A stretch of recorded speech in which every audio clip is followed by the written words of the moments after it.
Imagine waking up tomorrow morning and walking out of your bedroom to a home that is already completely in order. Counters clear, living room calm, kitchen clean, no mess waiting for you, no guilt greeting you before your coffee is even made. Just a home that feels like it had a full night of rest right alongside you. That is not a fantasy. That is what Japanese homemakers wake up to every single morning. And the reason is not that they cleaned while you slept. It is that they did something specific the night before. Something that takes exactly 10 minutes, that ensures the morning always begins from a position of calm rather than chaos. Most of us end our evenings by collapsing onto the couch and ignoring everything around us until we drag ourselves to bed. And that is completely understandable. The day is long, and by evening the energy is gone. But here is the cost of that approach. You wake up to yesterday's mess. And starting your day surrounded by unresolved disorder does something to your mood, your energy, and your sense of control that most people never consciously connect to the evening habits they skipped the night before. The Japanese nightly reset changes that equation entirely. 10 minutes before bed, the same sequence every night, and every morning of your life becomes fundamentally different. Today, I am going to walk you through the exact sequence, what it is, why each step matters, and how to build it into your evening so that it happens automatically rather than requiring willpower you do not have at the end of a long day. There is a concept in Japanese home culture that I think about often. It is the idea that the home you wake up to is not created in the morning. It is created the night before. The morning reset, the calm start, the feeling of control before the day begins. None of that is possible if the foundation was not laid the previous evening. Think about the psychology of waking up to a messy home. Before you have eaten, before you have had coffee, before your brain is fully online, you are already looking at evidence that things are behind. Dishes in the sink, clutter on the counter, a living room that looks like it gave up on itself, and your nervous system registers all of that as a low-grade threat, a signal that there is work to be done before the day can really begin. That signal raises your cortisol. It narrows your focus. It starts your day with a deficit rather than a baseline. Now think about waking up to a home that is already in order. Your nervous system registers calm instead of threat. Your brain starts from a place of capability rather than catch-up. The first 30 minutes of your day, which research consistently shows set the emotional tone for everything that follows, happen in an environment that supports you rather than one that quietly stresses you. Japanese homemakers have understood this connection between the evening and the morning for generations. The nightly reset is not about cleanliness for its own sake. It is about engineering the morning you deserve by doing 10 minutes of intentional work the night before.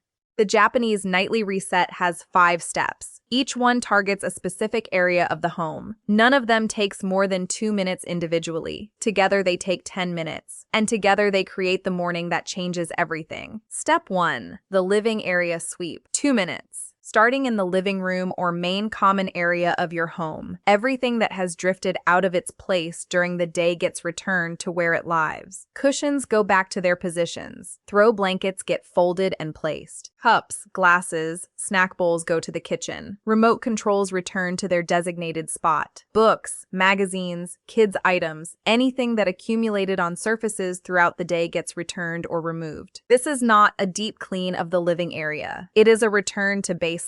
The surfaces go from end of day scattered to morning ready calm. 2 minutes of movement through the room with intention. And when you walk into that room tomorrow morning, it will feel like a room someone lives in deliberately rather than a room that simply survived the day. Step 2. The kitchen close. 3 minutes. This is the most important step of the entire sequence. And it is the one most Americans skip most consistently. Any dishes still in the sink get handled, not necessarily washed by hand if you have a dishwasher, loaded and the dishwasher started. Any food left out gets put away. The counters get a wipe down with a damp cloth, not a scrub, a wipe. And then the sink gets dried. This is the specifically Japanese element that most people overlook. After rinsing or washing, the sink basin gets wiped dry with a small cloth designated for that purpose. A dry sink overnight does not develop bacterial odor. A dry sink looks clean when you walk into the kitchen in the morning. And walking into a kitchen with clean counters and a dry, shining sink at 7 in the morning does something to your sense of the day that is difficult to fully describe until you have experienced it. It feels like the kitchen is ready for you rather than waiting to be dealt with by you. Step 3. The bathroom check. 1 minute. A quick 60-second pass through the bathroom. Toothpaste tube back in its place. Hand towel straightened. Any items left on the counter returned to where they live. Floor quickly checked for anything that needs picking up. This is not cleaning the bathroom. The bathroom gets its proper maintenance through the daily habits covered in other contexts. This is purely a reset, a 60-second return to visual order that means the bathroom you walk into tomorrow morning feels functional and calm. Step 4. The tomorrow preparation. 2 minutes. This step is the one that most distinguishes the Japanese nightly reset from simply tidying up before bed. It is not about the state of the home tonight. It is about the experience of tomorrow morning. 2 minutes spent setting up for the day ahead. The coffee maker gets prepared and set so that coffee begins automatically or requires only the press of a button. Anything that needs to leave the house tomorrow, bags, items for work, things for the kids, gets placed at the front door or in an obvious designated spot where it cannot be forgotten. If lunches need to be made, anything that can be prepared the night before gets prepared now. This step is about removing friction from tomorrow morning. Every decision you make tonight is one less decision your tired morning brain has to make. Every item you place tonight is one less thing your rushing morning self has to find. Japanese homemakers call this thinking ahead as a form of care. Care for the version of yourself who will wake up tomorrow and deserve to move through her morning without unnecessary obstacles. Step 5. The final visual check. 2 minutes. Before going to bed, a slow 2-minute walk through the main areas of your home. Not looking for things to do, simply confirming that everything is where it should be and the home is in its reset state. Lights off in rooms you are done with. Windows checked. A moment of quiet acknowledgement that the home is in order and the day is genuinely complete. It creates a clear boundary between the activity of the day and the rest of the night. Japanese homemakers describe this final walkthrough as the moment when the home shifts from a space of doing to a space of being, makes the transition into rest significantly easier. Knowing a routine is not the same as doing a routine, and the reason most evening routines fail is not lack of desire, it is lack of a trigger, something that reliably signals that the reset is beginning. In Japanese home culture, the nightly reset typically begins at a fixed time or is triggered by a fixed event, the end of the evening meal, the end of a specific television program, a set time on the clock. The trigger removes the decision of when to start, and removing that decision removes the most common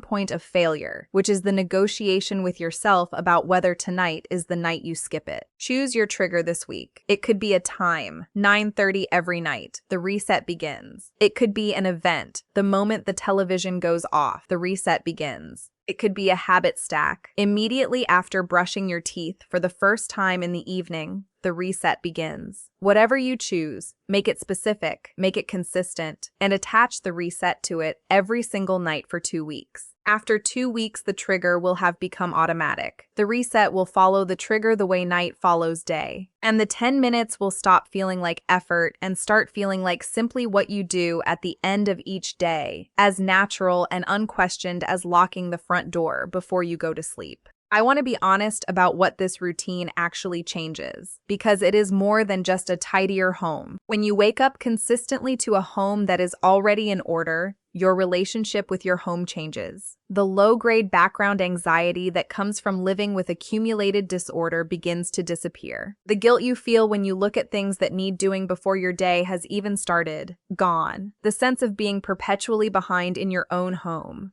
gone. What replaces those feelings is something that is harder to name but immediately recognizable when you experience it. A sense of being on top of things. A sense that your home is working with you rather than against you. A calm that follows you into the first hours of your day and changes the energy you bring to everything that comes after. Japanese homemakers talk about the home as something that gives back what you put into it. 10 minutes of care the night before becomes a full morning of calm. A small act of intentionality before bed becomes a dramatically different quality of waking up. The investment is genuinely tiny. The return is genuinely significant. Start tonight. The sequence takes 10 minutes. Your morning tomorrow will already be different. And after 1 week of consistent evenings, you will wonder how you ever started a day any other way.